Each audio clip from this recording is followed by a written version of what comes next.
We have to make a midline insertion starting from the top of the head, that is the vertex, and then to the chin. Make a vertical insertion through the nasion,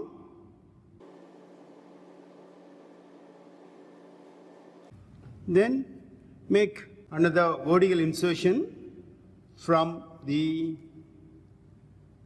end of the first one to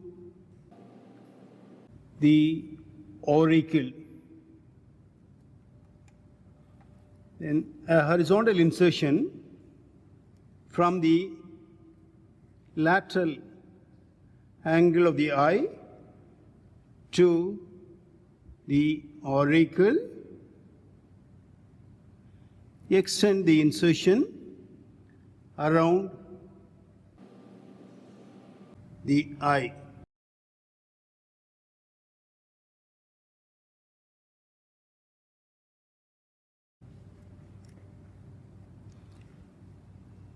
Now reflect the skin flaps laterally towards the auricle.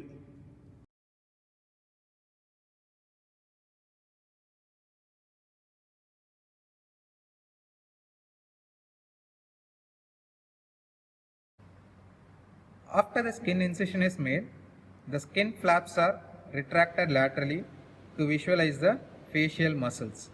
So once we remove the skin, we can see the superficial fascia of the face along with the facial muscles. The deep fascia in the face is absent and the superficial fascia contain the muscles which are attached to it. The facial muscles originate from the bones which are forming the facial skeleton and they are inserted into the skin. The facial muscles are arranged as groups around the orifices which are present in the face. The orifices are namely the palpebral fissure, that is the opening of the eye, the nostrils, that is the opening of the nose, and the oral fissure, that is the opening of the mouth. So the muscles of the face are grouped around all these three orifices. So when these muscles contract, they will cause either a sphincteric action or dilator action over the orifices. And mainly this is the action of the facial muscles, that is the sphincter or dilator to the orifice, and the facial expressions which are formed are the side effects of these muscles. Now let us see what are all the muscles which are present in the face.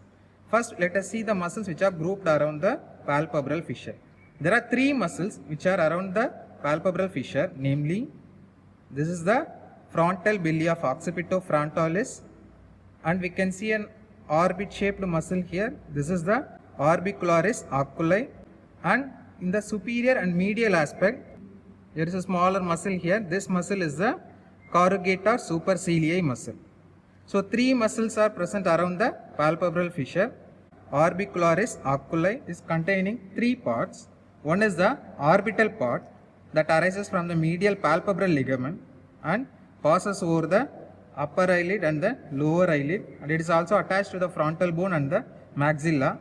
Laterally it is not interrupted and forms a elliptical shaped muscles around the lateral angle of the eye. So this is the orbital part of the orbicularis oculi. The second part is the palpebral part, which also arises from the medial palpebral ligament, but it will be passing to the upper eyelid and then lower eyelid, and laterally they are attached to the lateral palpebral raphe. Then the third part is the lacrimal part, which arises from the lacrimal crest and the lacrimal fascia and then passes over the upper and the lower eyelid. The function of this orbicularis oculi is protection of the eyeball. The orbital part will cause forceful closure of the eyelids. The palpebral part will form the gentle closure of the eyelid, and the lacrimal part which helps in traction over the lacrimal fascia so that it helps in drainage of the tear fluid. So these are all the functions of the orbicularis oculi. Then this is the frontal belly of occipitofrontalis. When this muscle contracts, it causes transverse wrinkles over the forehead. Then if you see the corrugator supercilii muscle, this muscle when it contracts, it causes vertical wrinkles over the forehead. So these are all the muscles which are present around the palpebral fissure. Now coming to the muscles which are arranged around the nose, there are again 3 muscles which are acting around the nose. The muscles are not well defined in this specimen, but if you see here, this is the area where one muscle will be there, that is called as a procerus muscle. When this muscle contracts, it will cause transverse wrinkles over the bridge of the nose. And we can see one more muscle here. This is called as a nasalis muscle. This nasalis muscle will be having 2 parts. This is the transverse part of the nasalis and this will be the alar part of the nasalis. The transverse part will act as a compressor naris, which compresses the nostrils. The alar part, when it contracts, it causes dilatation, so it is called as a dilator naris. And the third muscle of the nose is arranged here. This muscle is called as a depressor septi. The name itself says it causes depression of the nasal septum. So these 3 are the muscles which are acting around the nostrils. Then coming to the muscles around the oral fissure, the most important muscle which is present around the oral fissure is the orbicularis oris muscle. So it is orbicularis, so it is a elliptical shaped muscle, so which is having 2 parts. One is the extrinsic part, the other one is the intrinsic part. Intrinsic part is present within the lips, that is attached from the skin to the mucous membrane of the lips. So that is the intrinsic part.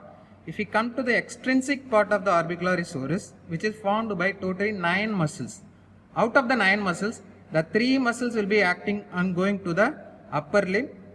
Then 5 muscles will be converging towards the angle of the mouth and only 1 muscle which is acting around the lower lip.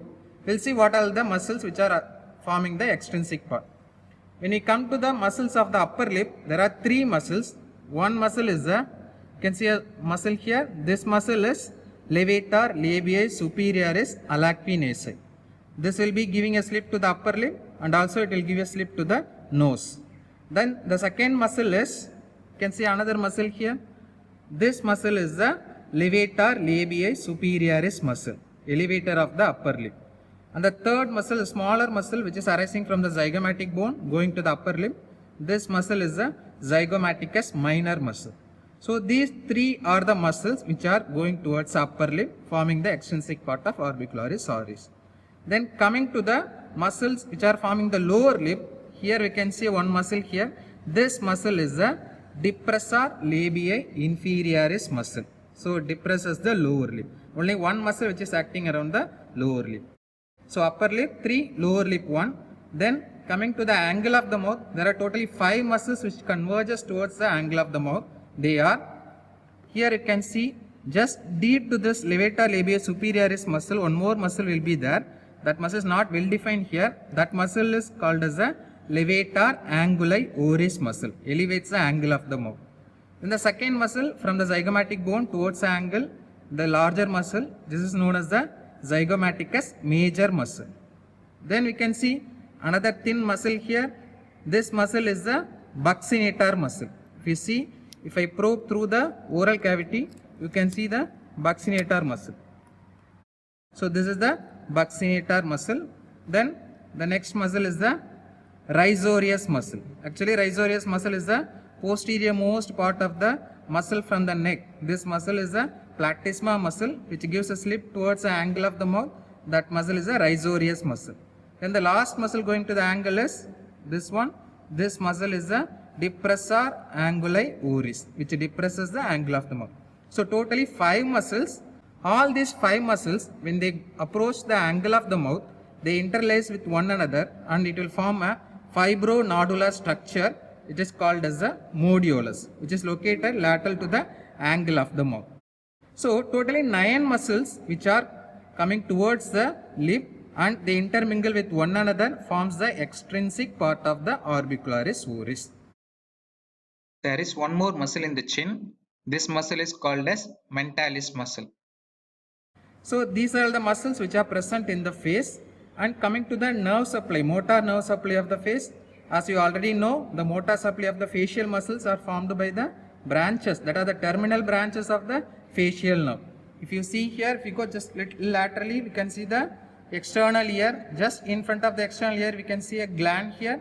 This gland is the parotid gland. So the terminal branches of the facial nerve will be radiating from the parotid gland. If you see the branches, can you see one branch here? This branch is the temporal branch of the facial nerve, which will go and supplies the frontalis muscle and the upper part of the orbicularis oculi, the corrugata supercilii muscle. Along with these muscles, the temporal branch also supplies the muscles of the auricle. They are called as the auricularis anterior and auricularis superior. Then coming to the other division, so you can see another branch here. This branch is the zygomatic branch of the facial nerve. This zygomatic branch mainly supplies the lower half of the orbicularis oculi muscle. Then the third branch, we see here, can you see a branch here? This is the buccal branch of the facial nerve. So this buccal branch divides into an upper buccal and then lower buccal, and this is the nerve which supplies almost many muscles of the face. That is, the upper buccal branch will supply all the muscles of the nose, and it supplies the muscles which are going to the upper lip. That is levator labial superioris alacinaceae, levator labial superioris, levator angulivoris, zygomaticus minor, zygomaticus major. All these muscles are innervated by the upper buccal branch. The lower buccal branch will go and supplies the buccinator muscle and also the orbicularis oris muscles. Then coming to the next branch, can you see another branch here? This branch is the marginal mandibular branch of the facial nerve. This supplies the risorius muscle, depressor angulivoris, so depressor labiae inferioris, and also mentalis. Then the last terminal branch of the facial nerve, if we reflect the platysma muscle, we can see the branch here. This branch is the cervical branch of the facial nerve that supplies the platysma muscle. So with this, we are finishing the muscles of the face with the motor nerve supply. Next, we are going to discuss the sensory supply of the face and the blood vessels of the face in the next video. Now let us discuss the clinical aspects of the face, and then we will finish this session. Face is a highly vascular area. The skin of the face gives attachment to the facial muscles. So when there is any cut injury over the face, it tends to gape and bleed profusely. So when there is any facial injury, the sutures has to be made meticulously so that to avoid ugly scars. Because of the high vascularity, plastic surgeries over the face yield good results. Skin of the face is provided with numerous sweat and sebaceous glands. The secretion of the sebaceous glands are controlled by hormones. So if the secretion of the sebaceous glands are obstructed, it leads to infection and produces pimples over the face, which is called as acne vulgaris, which is common in teenagers and adolescents. In one more condition in which the facial muscles are paralyzed, and that condition is called as the Bell's palsy. Bell's palsy is an idiopathic lower motor neuron paralysis of the facial nerve that affects all the muscles which are innervated by the facial nerve. The classic findings in the Bell's palsy include, if you see this picture, the right side is the normal side and the left half of the face is paralyzed. And the findings will be loss of wrinkles on the forehead because of the paralysis of the frontalis muscle, and the patient will not be able to close the eyelids because of the paralysis of orbicularis oculi. And when the patient tries to close his eyes, we can see the eyeball that rolls upwards and outwards. That phenomenon is called as a Bell's phenomenon. And if you see the eyebrows, that is lower on the affected side compared to the normal side. And there will be loss of nasolabial furrow, and there will be drooping of the angle of the mouth. And because of the paralysis of the buccinator muscle on the affected side, during chewing, the food particles will get accumulated in the vestibule.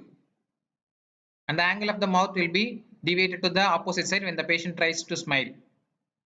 And apart from all these findings, the patient may experience pain over the affected ear because of the disturbance in the sensory innervation of the facial nerve over the ear. And the facial nerve carries the taste from the anterior two-thirds of the tongue, so the taste sensation may be affected. And because of the paralysis of stapedius muscle, the patient may have hyperacusis. So these are all the findings which can be seen in the Bell's palsy. So Bell's palsy is an idiopathic lower motor neuron type of the facial paralysis. The paralysis of the facial muscle will also be seen in the upper motor neuron type of facial nerve lesions also, in which the paralysis will be seen on the opposite lower half of the face. Steroids and physiotherapy will give good results.